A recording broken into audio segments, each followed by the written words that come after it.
Sore, jumpa lagi bersama Immanuel Living Channel. Saat ini saya bersama dengan Bapak John Paulus Tamawiwi dan dia berkesempatan ingin untuk membagi sesuatu berupa berkat rohani yang ia alami di dalam kehidupannya.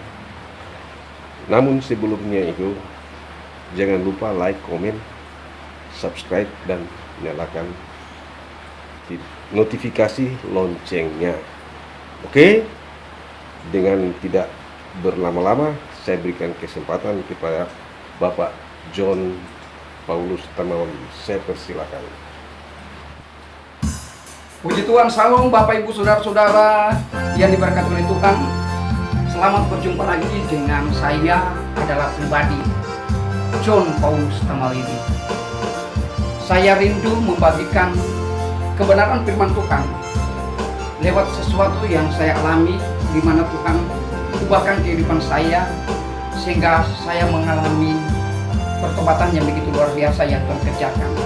Dan saat ini saya rindu untuk bagikan kebenaran ini. Semoga bisa memberkati dan memberikan semangat, kekuatan bagi setiap Bapak Ibu Saudara-saudara yang akan menyaksikan acara ini. Pertobatan bukanlah disebut suatu pertobatan kalau tidak ada perubahan.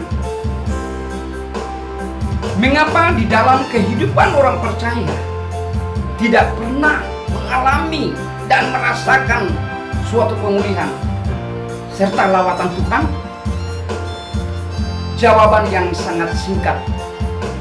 Terkadang kehidupan orang percaya hanya menjadi atau mencari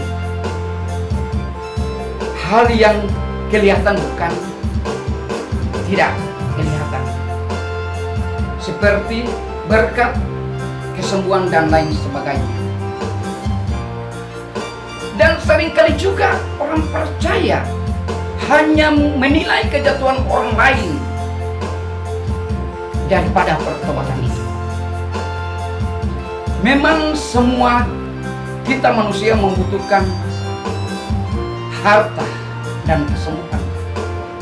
Tetapi firman Tuhan berkata, carilah dahulu kerajaan Allah dan kebenaran, maka semuanya akan ditambahkan kepadamu.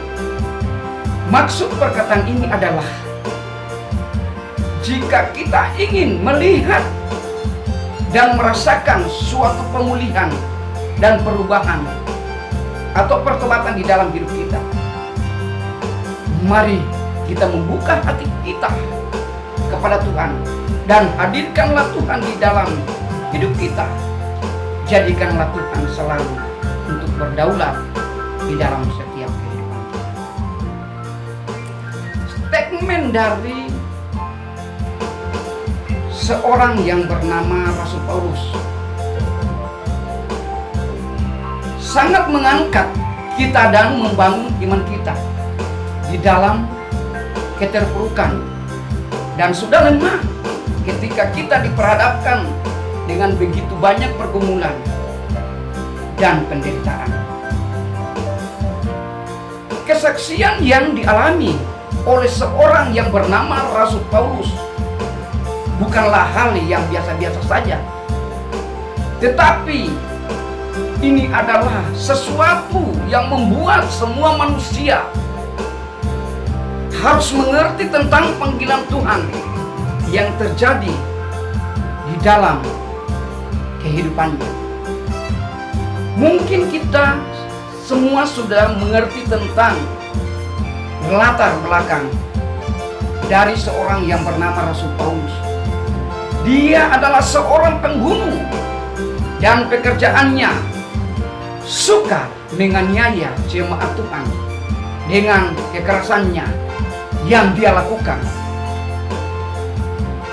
Mendengar suara Tuhan, Rasul Paulus langsung merendahkan diri dan meninggalkan semua yang dia banggakan di dalam setiap kehidupannya.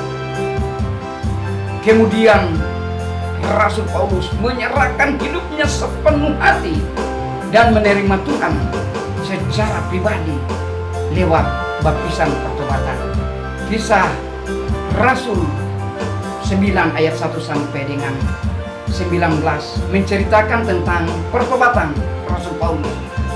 Seringkali di dalam kehidupan manusia tidak pernah mengerti tentang baptisan yang sesungguhnya, sebab masih banyak orang yang selalu menolak baptisan dewasa atau baptisan pertobatan.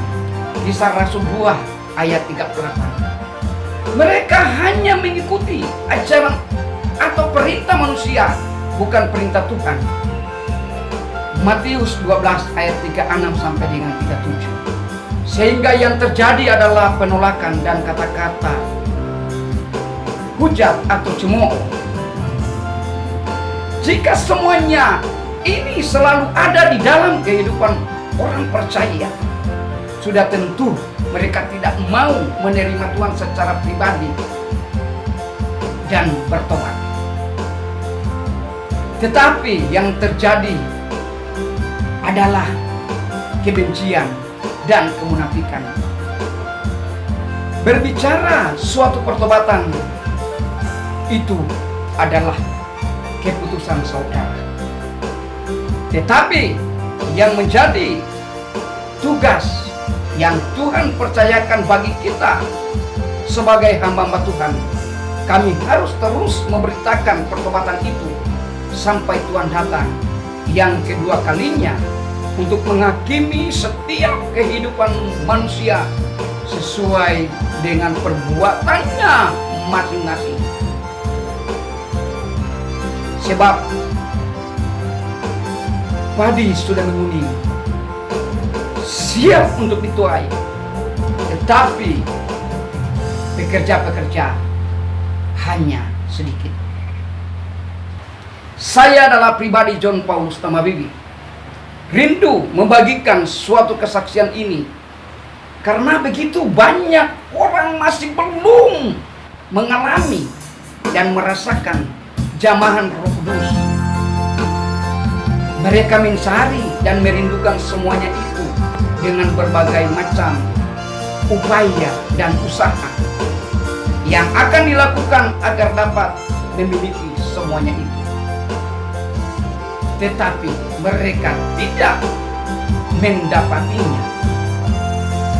Setelah diajak untuk berdoa dan beribadah, mereka melangkah dengan iman mereka yang penuh penyerahan.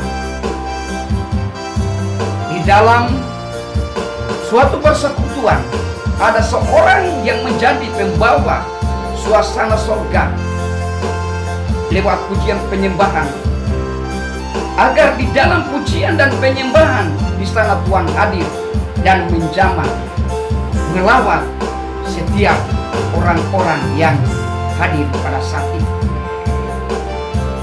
Sehingga ada yang berbahasa roh, ada juga pernubuat, serta mendapat penglihatan. Tetapi selesai dari semuanya itu, maka tidak pernah merasakan lagi. Mungkin ada yang lain masih merasakan Roh Kudus itu masih bekerja di dalam pribadinya, karena mereka telah menggenapi firman Tuhan Matius 3 ayat 13 sampai dengan 17. Ketika Tuhan Yesus datang kepada Yohanes untuk dibaptis, ketika dia keluar dari air, maka Roh Kudus turun atas pribadi Tuhan Yesus. Maka ada perkataan, inilah anak yang kukasihi, kepadanya aku berkenan. Tetapi orang-orang yang belum melakukan firman Tuhan itu, mereka hanya mendengar saja dan menyaksikan, tidak mau menjadi pekerja-pekerja di air zaman. Karena hikmat yang mereka miliki hikmat yang berasal dari dunia, bukan dari Tuhan. Bangkitkanlah semangatmu, hai hamba-hamba Tuhan. Tegakkanlah panji Kristus, lawanlah setiap siasat kuasa iblis, setan dengan pedang roh, yaitu berkotopong keselamatan, berbaju sirah keadilan, berikatkan kebenaran, berkasutkan kerelaan, sehingga kita bisa memperoleh kemenangan. Terima kasih. Itulah yang saya akan bagikan bagi Bapak Ibu Saudara-saudara, apa yang saya alami. Semoga sesuatu kebenaran firman Tuhan yang sudah saya sampaikan bisa memberkati Bapak Ibu Saudara-saudara dan bisa mendorong iman Bapak Ibu Saudara-saudara untuk tetap setia, tetap kuat di dalam mengiring akan Tuhan. Karena kita percaya Tuhan sumber kehidupan, Tuhan sumber keselamatan, Tuhan sumber jawaban, dan Tuhan sumber mujizat. Bagi Tuhan tidak ada yang mustahil. Secara manusia mustahil, tapi bagi Tuhan tidak ada yang mustahil. Saya percaya ketika Bapak Ibu Saudara-saudara sudah melihat, menyaksikan apa yang sudah saya sampaikan di tempat ini, dan kepada Bapak Ibu Saudara-saudara, saya percaya Bapak Ibu Saudara-saudara diberkati oleh Tuhan. Terima kasih, Tuhan memberkati. Shalom.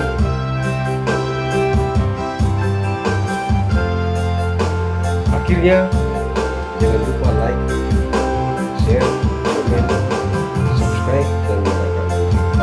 Semoga bermanfaat. Sampai jumpa.